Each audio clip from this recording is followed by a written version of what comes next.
Aku tidak pernah percaya cerita tentang pengantin setan. Sampai malam itu datang kepadaku. Malam ketika udara di rumah kontrakanku terasa lebih dingin dari biasanya. Dan bau melati yang menyengat muncul tanpa sumber.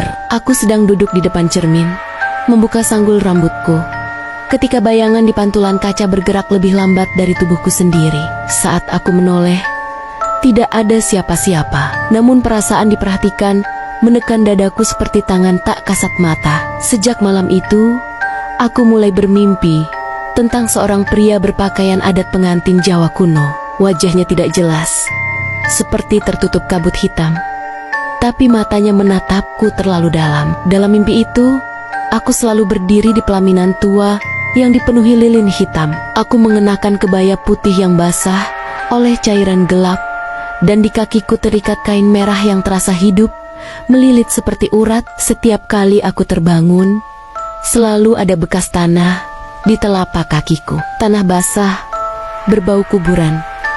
Hari demi hari, tubuhku melemah. Aku sering pingsan tanpa sebab. Dan saat sadar, aku mendapati diriku berbaring menghadap kiblat dengan bunga melati tercecer di sekelilingku. Tidak ada satupun tetangga yang mengaku masuk ke kamarku. Pintu selalu terkunci dari dalam. Puncaknya terjadi pada malam Jumat Kliwon. Aku mendengar langkah kaki dari arah dapur. Langkahnya berat, seperti seseorang menyeret kain panjang di lantai. Saat aku mengintip, aku melihat sosok pria itu berdiri di ambang pintu. Kini tanpa kabut, wajahnya pucat, membusuk, rahangnya retak, dan senyumnya terlalu lebar untuk manusia. Di kepalanya terpasang belangkon pengantin, dan di tangannya ia membawa cincin yang terbuat dari tulang manusia. Saat itulah aku sadar, aku tidak sedang diganggu.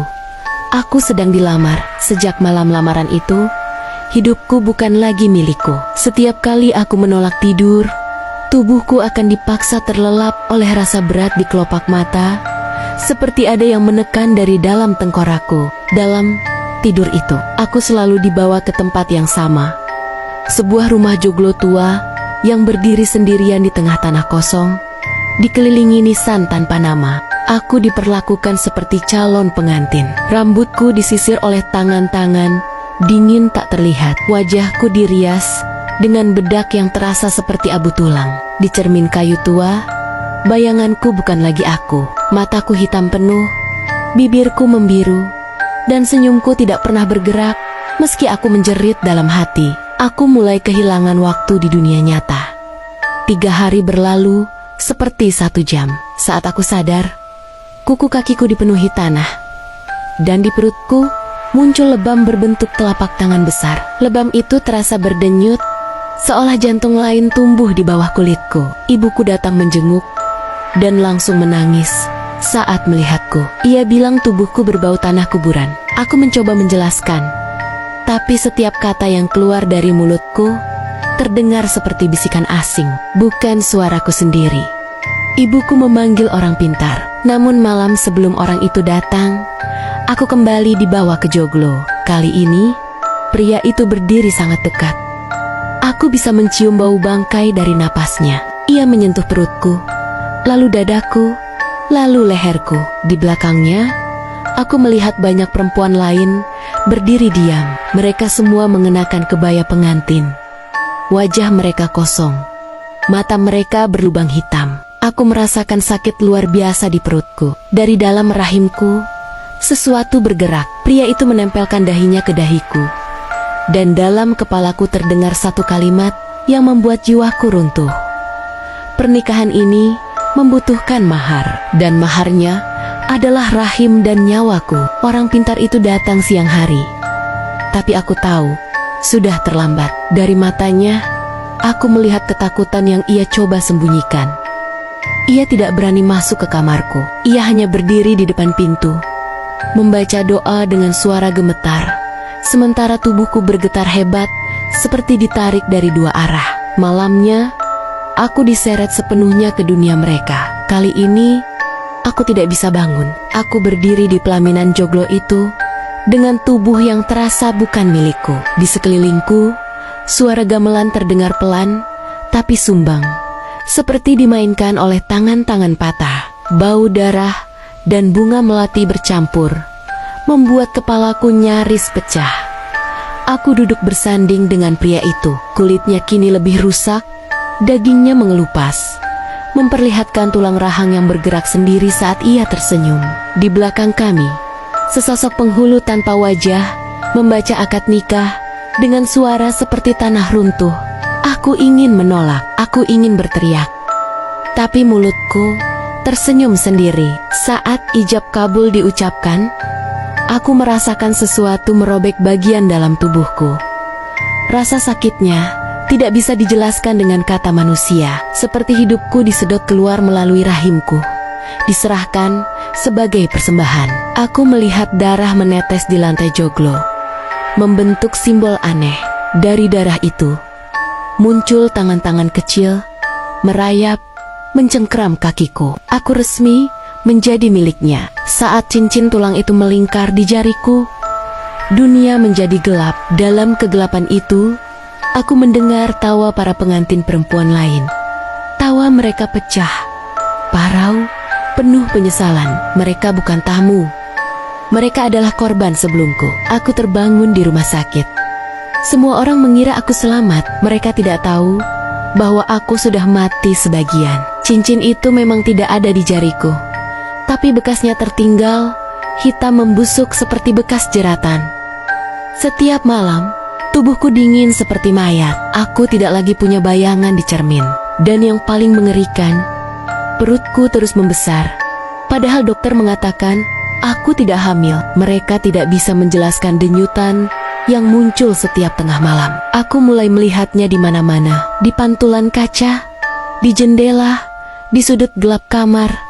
Ia selalu berdiri di belakangku, menempel terlalu dekat. Kadang aku terbangun dengan bekas tangan di leherku, seolah aku baru saja dipeluk semalaman oleh sesuatu yang sudah lama membusuk. Orang pintar itu kembali, tapi kali ini ia menangis. Ia bilang, ikatan itu sudah sempurna. Yang bisa dilakukan hanyalah menunggu. Menunggu apa? Aku tidak berani bertanya. Suatu malam, aku terbangun oleh rasa sakit luar biasa. Dari kakiku, cairan hitam mengalir. Dari perutku, sesuatu berusaha keluar. Dalam cermin, aku melihat diriku mengenakan kebaya pengantin hitam. Mulutku tersenyum, mataku kosong. Di belakangku, pria itu berbisik di telingaku. Saat itu aku sadar, aku tidak akan pernah bebas. Aku hanya menunggu giliran untuk mengajak pengantin berikutnya. Setelah malam itu, aku berubah. Aku bisa mencium bau orang-orang yang lemah imannya. Bau mereka seperti lilin, hampir padam. Aku mulai mendengar bisikan yang membimbingku, menunjukkan siapa yang pantas dijadikan pengganti. Setiap kali aku mendekati mereka, aku melihat diriku di mata mereka tersenyum terlalu lebar. Aku berusaha melawan, tapi setiap penolakan membuat tubuhku membusuk sedikit demi sedikit. Kulitku mengelupas di tempat yang tidak terlihat orang lain. Rambutku rontok saat aku sendirian.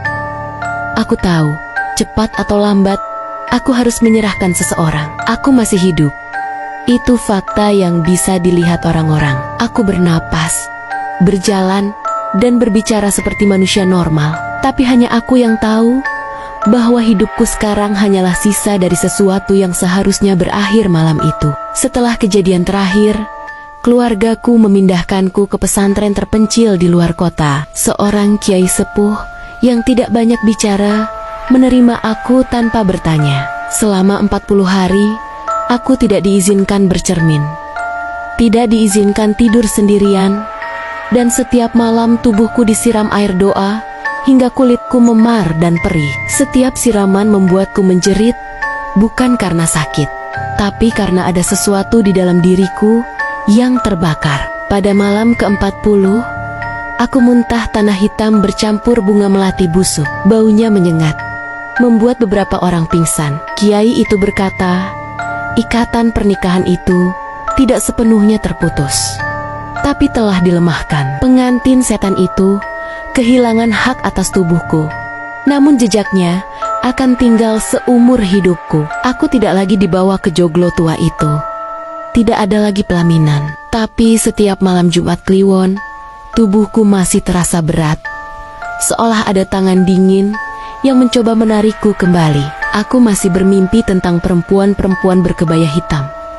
Mereka tidak tertawa lagi, mereka hanya menatapku, seolah iri karena aku diizinkan kembali ke dunia orang hidup. Aku bisa bercermin sekarang. Bayanganku kembali ada, tapi kadang saat aku lengah, pantulannya tersenyum lebih lambat dari wajahku sendiri. Aku menceritakan kisah ini bukan karena aku sudah benar-benar selamat. Aku menceritakannya sebagai peringatan. Pengantin setan tidak selalu mengambil nyawa. Kadang, ia hanya meninggalkan pintu. Dan aku hidup sebagai seseorang yang harus memastikan pintu itu tidak pernah terbuka lagi.